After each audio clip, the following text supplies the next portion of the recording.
প্রিয় দর্শকবৃন্দ, আসসালামু আলাইকুম। আজকে একটি গুরুত্বপূর্ণ বিষয় নিয়ে আপনাদের সাথে আলোচনা করব।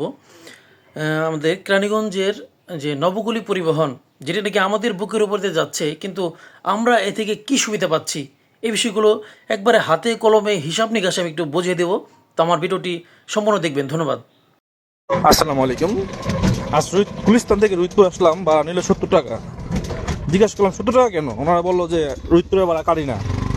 আমি বলি টিকিট দেন, টিকিট দিল আমাকে রুইতপুর টু টিকিটপুর। আমি তো টিকিটপুর আমি নাম রুইতপুর। কবে আমরা রুইতপুরের ভাড়া কাটি না, তাহলে রুইতপুরের ভাড়া কাটেন না, রুইতপুরের বুকের উপরে আপনার নবগলি কেরানীগঞ্জের নাম করে সারে চালাতেছেন, ব্যাপারটা প্রিয় দর্শকবৃন্দ, আসসালামু আলাইকুম। আজকে একটি ব্যতিক্রম ধর্মী একটি ভিডিও তৈরি করার জন্য আমি হাতে কলমে নিয়েছি, একটু বুঝিয়ে দেওয়ার জন্য। দেখুন, আমরা হচ্ছে কেরানীগঞ্জ নবগলি পরিবহন, যেটি নাকি আমাদের যে নবাবগঞ্জ থেকে শুরু করে দোহার, রোহিতপুর, কেরানীগঞ্জ উপজেলা হয়ে গুলিস্তান কিংবা এপাশে কদমতলী, জিঞ্জিরা যেটা ধরি, এর মোট আয়তন হচ্ছে বা রাস্তা হচ্ছে 38 কিলোমিটার। এর মধ্যে এই যে নবাবগঞ্জ, আর নবাবগঞ্জ থেকে শুরু করে গুলিস্তানের রাস্তার পরিমাণ হচ্ছে 38 কিলোমিটার। এর ভাড়া হচ্ছে 80 টাকা। নবাবগঞ্জ থেকে গুলিস্তানের ভাড়া হচ্ছে 80 টাকা, কিন্তু এর নাম দেওয়া হয়েছে কেরানীগঞ্জ নবগলি পরিবহন। এই কেরানীগঞ্জবাসী কী সুবিধা পাচ্ছে? আমি যদি বলি যে আমাদের কেরানীগঞ্জের রোহিতপুর কিংবা আমি কেরানীগঞ্জের যে কোনো স্থানটি ধরি, তো এই যে 80 টাকা হচ্ছে নবাবগঞ্জের গুলিস্তান থেকে এবং দোহার কিংবা রোহিতপুর থেকে ও গুলিস্তানের ভাড়া হচ্ছে 80 টাকা। আমি যদি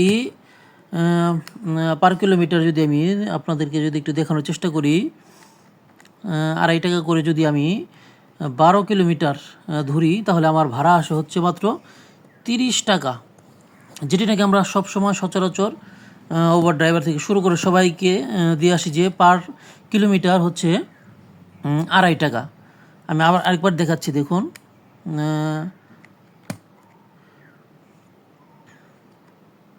এটা হচ্ছে 12 কিলোমিটার। রোহিতপুর থেকে গুলিস্তানের দৈর্ঘ্য রাস্তার পরিমাণ হচ্ছে ধরলাম 12 কিলোমিটার, তাহলে মোট আসে হচ্ছে 30 টাকা।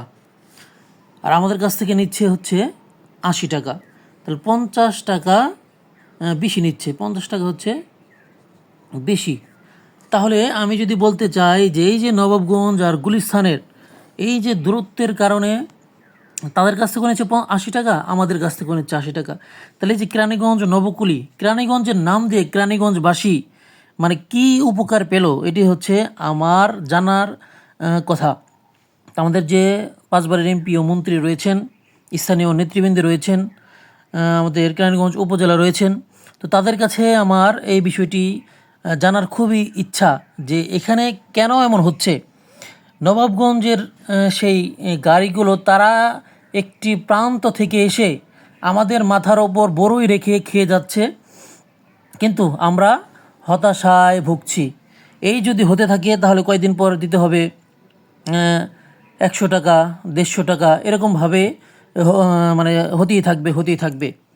এ থেকে কেরানীগঞ্জবাসী কী লাভ হলো, আমি শুধু এই জিনিসটি জানতে চাই। বা কেরানীগঞ্জবাসী এ থেকে কী সফল পেল? শুধু কেরানীগঞ্জের নাম দেওয়া হলো, কিন্তু কেরানীগঞ্জে কোনো লাভ হলো না। এখানে কি কোনো সিন্ডিকেট রয়েছে, নাকি বড় বড় কোনো মাথা কাটা এখান থেকে সুবিধা নিচ্ছে? এই বিষয়টি অবশ্যই আপনারা আমাকে একটু জানাবেন। ধন্যবাদ। আসসালামু আলাইকুম।